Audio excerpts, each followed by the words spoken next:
አንዱን ጥሎ አንዱን አንጠልጥሎ የሚባለውን ተረት ለማስቀረት ይኸው ከመጀመሪያ እስከ መጨረሻው ይሄ ቀረ ሳይባል ፏ ፍክት ተደርጎ የተሰራ ስራ ከምን እስከ ምኑ ከትልቁ መኖሪያ ቤት እስከ ሰርቪስ ጭስ ቤት፣ ሽንት ቤት፣ ሻወር እስከዛ ድረስ በእንደዚህ ባማረ መልኩ ለቅም ተደርጎ የተጨረሰ ስራ።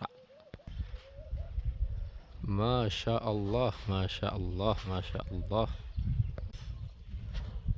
እነዚህ ቤቶች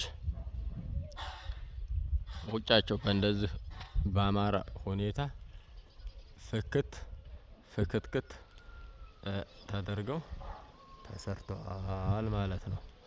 ማሻአላህ። ውስጣቸው ምን ይመስላል፣ በምን አይነት ሁኔታ ነው የተሰሩት የሚለውን በቅርቡ ጠብቁኝ። ቪዲዮ ይዤላችሁ እመጣለሁ። ልክ እንደዚህ ፎርም ያለው ስራ ይሄ ቀረ ሳይባል ለሰሪም ላሰሪም ትልቅ ግልግል የሆነ ስራ ማሰራት ካሰባችሁ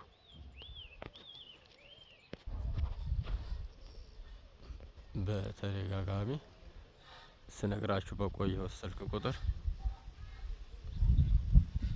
ኢሞ፣ ዋትስአፕ፣ ቴሌግራም በመምጣት አገልግሎቱን ማግኘት ትችላላችሁ።